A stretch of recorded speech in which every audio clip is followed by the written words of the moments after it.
여러분 안녕하십니까? 농민들이 추수를 앞둔 들판에서 다 자란 논을 갈아엎고 있습니다. 전쟁과 인플레이션 등의 영향으로 비료값과 면세유 가격 등 비용이 크게 올랐는데요. 반면 쌀값은 폭락해 이대로 더는 못 살겠다며 정부의 대책 마련을 요구하고 나선 겁니다. 김광현 기자입니다. 가을 거지를 20일가량 앞둔 들판. 다 자란 벼를 트랙터 여러 대가 이리저리 오가며 갈아엎습니다. 타들어가는 봄 가뭄 때는 물을 대고 장마 때는 농수로를 정비하며 정성껏 기른 벼가 쓰러지는 모습을 바라보는 농민의 마음은 타들어갑니다. 농민들은 쌀값 보장과 양곡관리법 개정 등을 주장하며 충남 9개 지역에서 동시다발적인 논갈이 투쟁을 벌였습니다. 지난해 20kg에 5만 7천 원대였던 쌀값은 올해 4만 6천 원대로 1년 사이 20% 가까이 떨어졌습니다. 하지만 트랙터와 콤바인 등 농기계에 사용하는 면세유와 비료값은 2배가량 급등했고 인건비 등 비용이 오른 상황. 농민들은 이대로는 못 산다며 206원밖에 안 되는 밥 한 공기 가격을 300원까지 보장해달라고 요구했습니다. 비료가 작년 기준보다 한 포당 10,000원 정도 올라갔는데 논 1헥타에 30개가 들어간다고 하면은 이제 30만 원 이상 들어간다고. 밥 한 공기 300원이 쌀값 한 가마로 24만 원인데 그 정도 가격이 유지가 된다고 하면은 또 정부의 시장 격리가 늦어진 탓에 쌀값 하락을 막지 못했다며 일정 기준이 되면 자동으로 시장 격리를 하도록 관련 법을 개정해야 한다고 주장합니다. 떨어지면 자동으로 격리하게끔 조항을 넣는데 그걸 안 하고 있습니다. 아주 법적으로 해갖고 무조건 가을 되면 몇 프로 정도는 자동 격리가 들어가야. 농림축산식품부는 이달 말까지 관련 대책을 마련해 발표하겠다고 밝혔습니다. 양곡관리법상 10월 15일까지 수급 대책을 마련토록 돼 있는데요.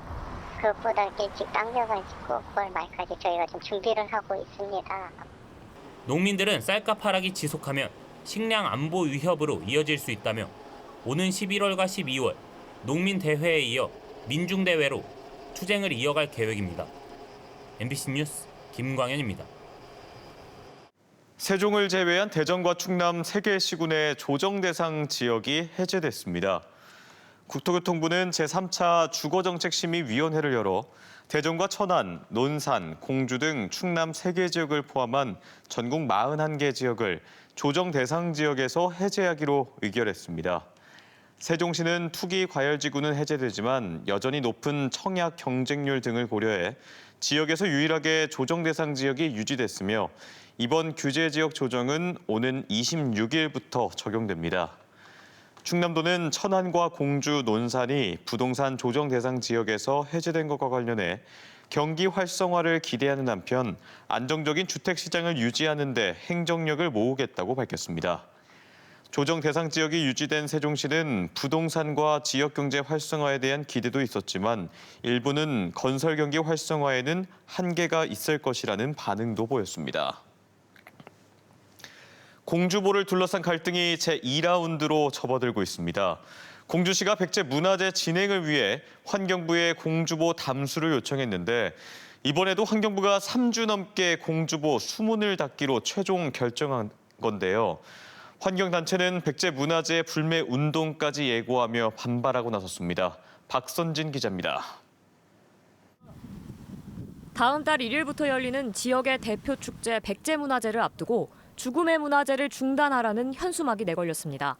공주시가 백제문화제 진행을 위해 환경부에 요청한 공주보 담수가 또다시 받아들여지자 환경단체에서 백제문화제 불매운동을 예고하고 나선 겁니다. 현장에서도 이런 그 반생명적인, 반환경적인 문화재에 대해서 시민들에게 문화재를 찾는 시민들에게 알려내고 그리고 그 전에 저희가 이제 불매 운동을 그 SNS를 통해서 적극적으로 벌여나갈 계획입니다. 환경단체는 짧은 기간의 담수로도 금강이 펄로 변하는 등 생태계에 악영향을 미친다며 담수 없이 행사를 진행할 수 있는 방안을 찾아야 한다고 지적합니다. 아직 공주보 담수 시작 전이지만 이미 금강에 이렇게 돛배가 설치돼 있어 수문을 닫지 않고도 충분히 문화제를 진행할 수 있다는 게 환경단체의 주장입니다. 지역민들 사이에선 담수로 인한 환경 문제에는 공감하지만 지역의 대표 축제인 만큼 크고 화려하게 치르고 싶다는 의견도 있습니다. 올해는 아마 코로나가 다 풀린 것처럼 성대하게 하고 있잖아요. 성대할 예정이고 그러면 외지 사람들한테 홍보 효과도 있고. 환경부는 오는 금요일부터 사흘간 공주보 수위를 3.7m에서 7.3m까지 2배 가까이 올린 뒤 3주 넘게 유지할 계획입니다. 다만 일부 지적들을 수용해 담수를 끝낸 뒤 금강 생태계 환경을 모니터링하고 담수의 적정성 여부 등을 전반적으로 검토할 계획입니다. MBC 뉴스 박선진입니다. 상병헌 세종시의회 의장의 동료 남성 의원 성추행 논란이 지역 정치권을 중심으로 일파만파 확산하고 있습니다. 상 의장이 쌍방 접촉을 주장하고 있는 상황인데 의회 윤리위원회 회부 결정권도 의장이 갖고 있다 보니 이른바 셀프 징계가 제대로 이루어지겠냐는 지적이 나옵니다. 김태욱 기자입니다. 국민의힘 세종시당이 동료 의원 성추행 논란이 불거진 상병헌 세종시 의회 의장의 의장직과 의원직 사퇴를 촉구하고 나섰습니다. 상병헌 의장이 의장직과 시의원직에서 모두 물러날 것, 그리고 민주당이 이 문제를 철저히 진상규명해서 징계 절차에 착수할 것을 요구하고 있습니다. 상 의장의 동료 의원 성추행 논란은 지난달 국회 입법교육이 끝난 뒤 저녁 자리에서 불거졌습니다. 술을 곁들여 식사를 한 뒤 사진을 찍는 과정에서 추행이랄 수 있는 신체 접촉이 있었다는 겁니다.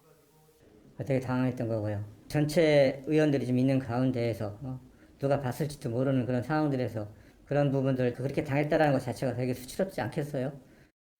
상 의장은 취재진과의 통화를 통해 술자리 이후 분위기가 고조된 상황에서 쌍방의 신체 접촉이 있었다고 해명했습니다.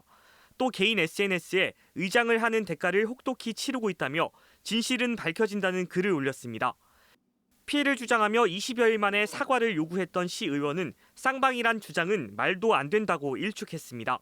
경찰이 내사에 착수한 가운데 더불어민주당 중앙당 감찰단도 상 의장과 피해를 주장하는 의원에게 소명서 제출을 요구하는 등 조사에 나섰습니다. 문제는 시의회 윤리특별위원회입니다. 조사하긴 할 건데 의장이 자신에 대한 윤리위 회부권을 제가하는 구조여서 이른바 셀프 징계가 이뤄질지는 미지수입니다. 이번엔 셀프라도 본인의 분명히 의혹을 명확하게 밝히려면 인가를 해주셔야 되는 게 맞다고 생각을 합니다. 강제추행죄는 피해자의 의사와 관계없이 10년 이하 징역이나 1,500만 원 이하 벌금에 처해질 수 있습니다. MBC 뉴스 김태욱입니다. 내년 3월 실시하는 전국 동시조합장 선거 후보자 등의 기부 행위가 오늘부터 제한 금지됨에 따라 대전, 세종, 충남 선거관리위원회도 예방과 단속에 나섰습니다. 중점 단속 대상은 식사나 선물 등을 제공하는 행위 등으로 금품과 음식물을 제공받은 사람에게는 최고 50배의 과태료를 부과합니다. 내년 전국 동시조합장 선거와 관련해 대전과 세종, 충남에서는 184개 농수협과 산림조합에서 조합장을 선출하며 지난 선거에서는 전국적으로 744건의 위법 행위가 적발된 것으로 집계됐습니다. 올해 초 전국 교육청 가운데 최초로 설립된 세종시 장애인예술단 어울림이 첫 정식 공연을 선보였습니다. 중증 장애를 갖고 있는 단원들이 공연을 위해 연습을 하는 과정부터 쉽지 않았지만 6개월 동안 갈고 닦은 솜씨로 관객들에게 감동을 선사했습니다. 윤웅선 기자가 현장에 다녀왔습니다. 세종시의 한 초등학교. 강당 가득 베토벤 바이러스의 선율이 울려 퍼집니다.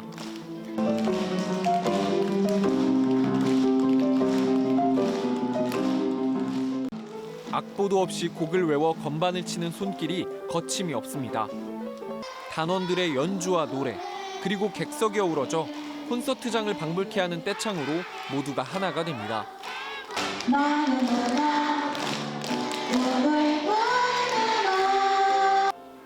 지난 3월 음악에 재능이 있는 중증 장애인들의 자립을 위해 전국 교육청 가운데 최초로 설립된 세종시 장애인예술단 어울림. 세종교육청이 이들과 직접 근로계약을 맺고 오롯이 음악에 집중할 수 있도록 해 6개월의 준비 끝에 정식 공연을 선보일 수 있었습니다. 장애인식 개선을 위해 장애인 학생과 함께 수업을 듣는 통합학급 학생들을 대상으로 펼쳐진 이번 공연에는 이 학교에 다니는 장애 학생 2명이 무대에 올라 의미를 더했습니다. 장애인은 그냥 우리랑 다른 게 아니라 조금 불편할 뿐이지 똑같은 사람으로 대우해줘야 한다고 깨달음을 얻었던 공연인 것 같습니다. 인생 최고의 공연이었던 것 같아요. 하루 4시간씩 매일같이 모여 공연을 준비하는 게 쉽지는 않았지만 단원들은 학생들의 뜨거운 환호에 뿌듯함을 느꼈습니다. 공연을 준비하는 데는 힘들었지만 애들이 박수치고 좋아해주니까 보람을 느꼈습니다. 예술단 어울림은 올해 말까지 세종시에 위치한 유치원과 초중학교 10여 곳에서 공연을 선보이며 장애인과 비장애인 사이의 벽을 허물 예정입니다. MBC 뉴스 윤웅성입니다. 과학 분야 스타트업들의 우수성을 알리고 세계 시장 진출과 투자 상담을 원스톱으로 지원하는 스타트업 전시회가 대전 컨벤션 센터 제2전시관에서 개막했습니다. 대전 창조경제혁신센터가 주관하는 이번 행사에서는 예비 유니콘 기업을 포함해 국내 주요 과학 스타트업들이 참여해 우수 제품과 기술력을 선보였습니다. 창조경제혁신센터는 과학창업 중심지 대전을 알리고 관련 기업의 미래 경쟁력을 적극 지원하겠다고 밝혔습니다. 한편 중부권 최대 바이오 기술 교류회장인 2022 바이오테크 코리아도 오는 28일부터 30일까지 사흘간 대전 컨벤션 센터에서 열립니다.